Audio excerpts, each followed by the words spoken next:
Hello students, welcome back to our channel. Students, जैसे कि आप बोर्ड पे देख रहे हैं ये लेसन नंबर 7 डला है, उसका नेम डला है मौसम जलवायु तथा जलवायु के अनुरूप जंतुओं द्वारा अनुकूलन। ठीक है, तो इससे आपको समझ में आ गया होगा कि हम आज लेसन 7 रीड करने जा रहे हैं। आप अपनी बुक ओपन कर लीजिएगा वीडियो खोलने के साथ साथ, जैसे जैसे आप वीडियो देखते जाए अपनी बुक ओपन कर लीजिएगा और मैं आपको इस लेसन के कुछ मेन पॉइंट्स को ब्रीफ में थोड़ा संक्षिप्त में समझाऊंगी। जैसे कि अब यहाँ इसमें मेन पॉइंट आपका एक आएगा, बात ही हो रही है हमारे मौसम के बारे में। किस बारे में बात हो रही है? मौसम के बारे में। मौसम आप जानते हैं किसे कहते हैं? मौसम किसी स्थान का तापमान, आर्द्रता, वर्षा, वायु वेग आदि के संदर्भ में वायुमंडल की प्रतिदिन की परिस्थिति उस स्थान का मौसम कहलाती है। यानी कि प्रतिदिन जैसे आज हमारे मान लीजिए नमी है तो आज का मौसम चिपचिपा कहेंगे हम, है हुमस वाला, या बारिश ज़्यादा हुई है तो कहेंगे आज का मौसम अच्छा है। बारिश ज़्यादा हुई है या गर्मी ज़्यादा होगी, तापमान बढ़ जाता है तो गर्म दिन कहलाता है। ठंड ज़्यादा हो जाती है तो ठंडा दिन कहलाता है। तो किसी स्थान का तापमान जो है वो आर्द्रता, वर्षा, वायु वेग आदि के संदर्भ में आदि से रिलेटेड होता है और प्रतिदिन की परिस्थितियों के अनुसार होता है। तो मौसम समझ आ गया ना? मौसम को मतलब किसी स्थान की डेली के परिस्थितियों के हिसाब से जो वहाँ उस समय की स्थिति होती है वो मौसम कहलाती है। ठीक, उसके बाद बात होगी इसमें मौसम के घटक, यानी मौसम को प्रभावित करने वाले तत्व, किसकी वजह से ये मौसम होता है। उसके बाद हम समझेंगे मौसम के घटक के बारे में। तो मौसम के घटक है ताप यानी गर्मी। गर्मी की कम ज़्यादा होने से मौसम भी ऊपर नीचे होता है, तो भी एक प्रभावित करता है। आर्द्रता, नमी, मौसम में नमी की अधिक मात्रा होने से मौसम चिपचिपा, कम मात्रा होने से खुश्क हो जाता है, और बैलेंस रहे तो सही रहता है, तो नमी प्रभावित करती है। उसके बाद वर्षा अधिक हो जाए तो भी परेशानी हो, ना हो तो भी परेशानी, तो ठीक है ये भी प्रभावित करती है वर्षा भी। वायु वेग, हवा चले तो अच्छी और बहुत तेज चले तो तूफान का रूप, और ना चले तो गर्मी। तो हवा भी वायु वेग यानी हवा की जो रफ्तार है वो भी प्रभावित करती है। तो ये क्या कहलाते हैं? मौसम के घटक। कौन कौन से होंगे? ताप, आर्द्रता, वर्षा,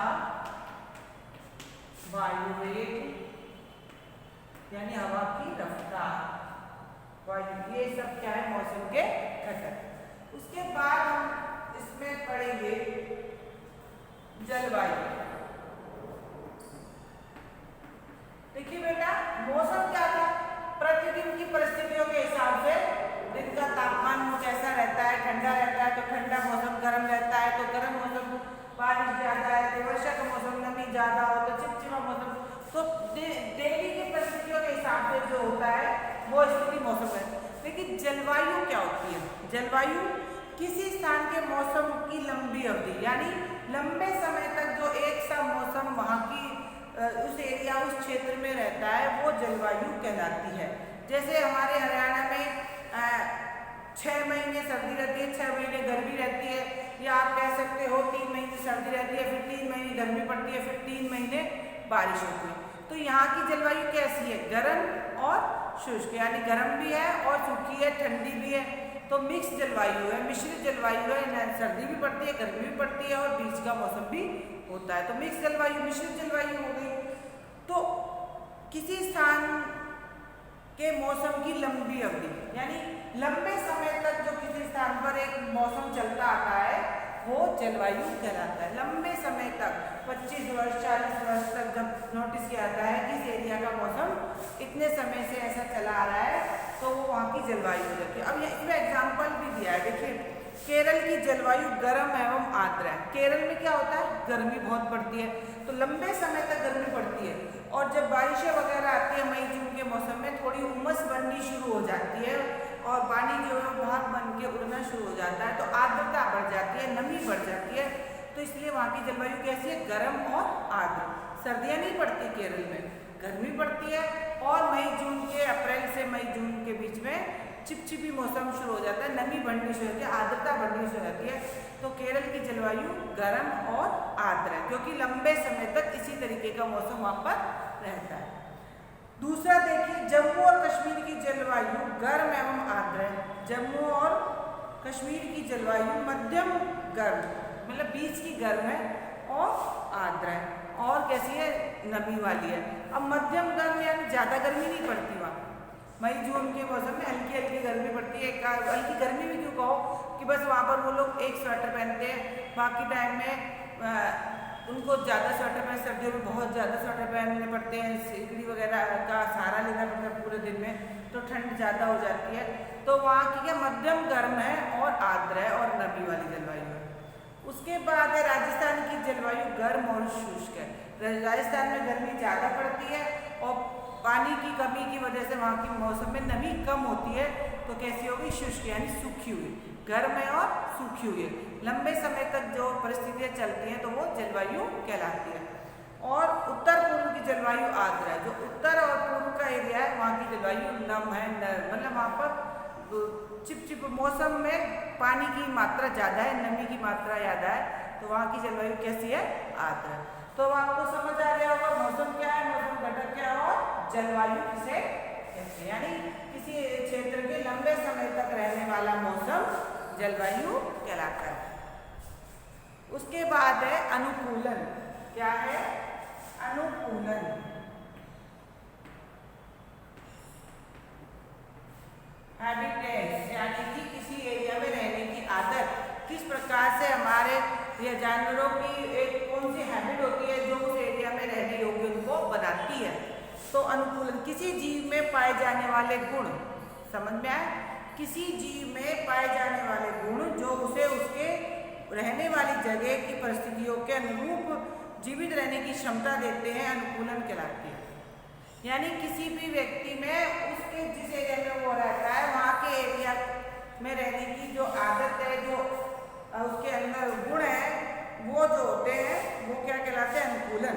किसी जीव में पाए जाने वाले गुण जो उसे उसके रहने वाले स्थान की परिस्थितियों के अनुरूप बना देते हैं, वह अनुकूलन कहलाते हैं। अब देखिए जैसे ध्रुवीय भालू में कैसे होता है, इसके शरीर पर ध्रुवीय क्षेत्रों में जो भालू रहते हैं उसके शरीर पर फर होते हैं बहुत बड़े बड़े, तो उनकी शरीर में वैसी ही क्षमताएं डेवलप हो जाती है, वैसे गुण डेवलप हो जाते हैं जो वहाँ के मौसम के अनुकूल उन जानवरों को वहाँ जीवन जीने में मदद करें।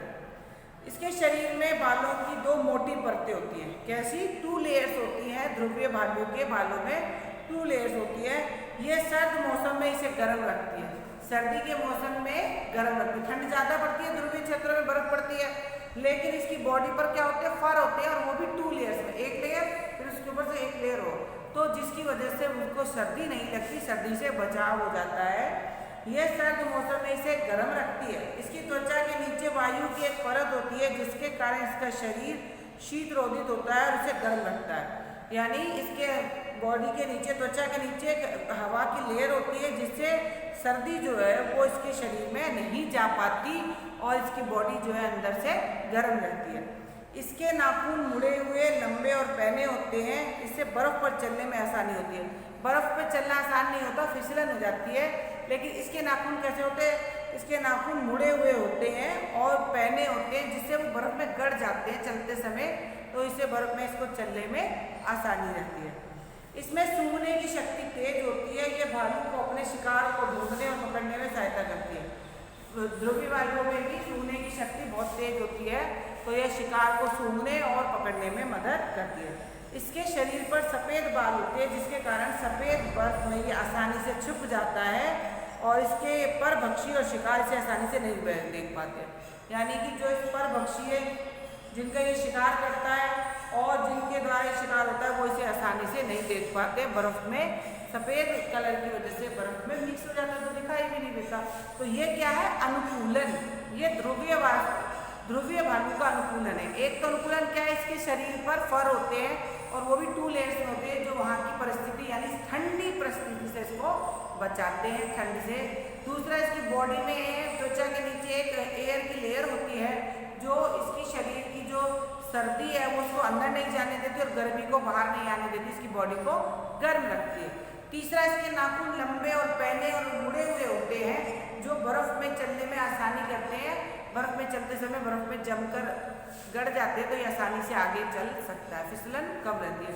तीसरा, इसका कलर सफ़ेद है जो बर्फ के साथ मिक्स हो जाता है, जो जिसका इसे शिकार करना होता है वो इसे नहीं देख पाता, या कोई इसे शिकार करना चाहता है तो वो जानवर भी इसको नहीं देख पाता मिक्स होने की वजह से। तो ये क्या है, ये इसके गुण है जो ध्रुवीय क्षेत्रों में इसे रहने योग्य बनाते हैं। इन्हीं गुणों के कारण ध्रुवीय भालू जो है ध्रुवीय क्षेत्रों में अपना जीवन चला पाता है, जीवित रह पाता है। तो इसे क्या कहेंगे? अनुकूलन।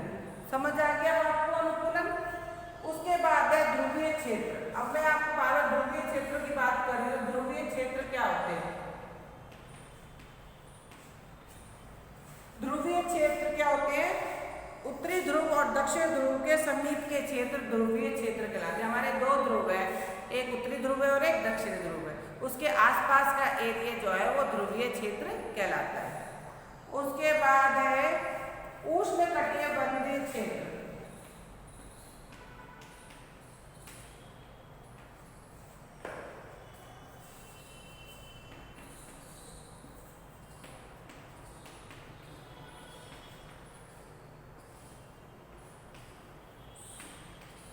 क्या है? उष्णकटिबंधीय क्षेत्र। वे क्षेत्र जो भूमध्य रेखा के आसपास स्थित है, जहाँ सामान्यतः गर्म जलवायु होती है, उष्णकटिबंधीय क्षेत्र कहलाते हैं।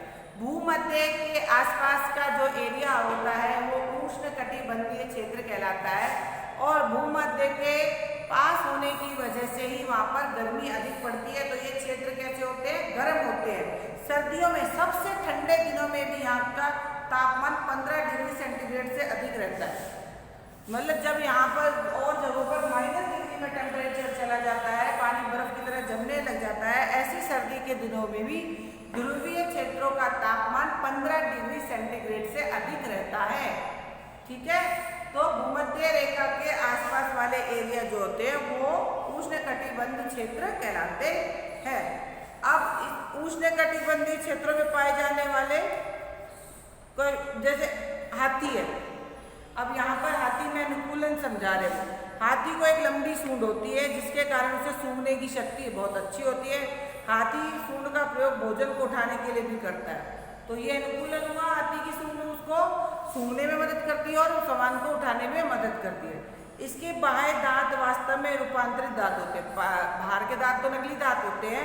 इन दांतों से हाथी वृक्षों की छालों को आसानी से छील सकता है। इन दांतों से वो वृक्ष की छालों को आसानी से छील लेता है। वृक्ष की छाल जो होती है। हाथी के लंबे बड़े कान बहुत हल्की ध्वनि को भी सुनने में सहायक होते हैं, यानी उसको बहुत छोटी सी भी ध्वनि बहुत जल्दी सुनाई दे जाती है। वर्षा वनों की गर्म और आर्द्र जलवायु में हाथी को ठंडा रखने में इसके कान सहायक होते हैं। जो वर्षा वनों की चिपचिपी गर्मी होती है ना, उसमें उसके ऊपर हवा काटने और उसको ठंडा रखने में इसके कान जो होते हैं वो सहायक होते हैं। अब कुछ ऐसे देश जहाँ उष्णकटिबंधीय वर्षावन पाए जाते हैं, कुछ ऐसे देश भी हैं जहाँ पर उष्णकटिबंधीय वर्षावन पाए जाते हैं, जैसे कि भारत में उष्णकटिबंधीय वर्षावन पाए जाते हैं। मलेशिया, इंडोनेशिया, ब्राजील, कांगो, गणतंत्र, केन्या, युगांडा और नाइजीरिया। ठीक है बेटा, अब ये लेसन से रिलेटेड कुछ पॉइंट्स थे वो मैंने आपको समझा दिए हैं। बाकी आपने अपनी बुक खोल लिया, लेसन को रीड करना है। इसके शॉर्ट क्वेश्चन आंसर मैंने आपको भेज दिए हैं, वो याद करके भी फेयर कॉपी में लिखने हैं। उसके बाद मैं आपको लॉन्ग क्वेश्चन आंसर भेजूँगी। वीडियो को शुरू से लेकर लास्ट तक देखना है। Have a nice day, good day.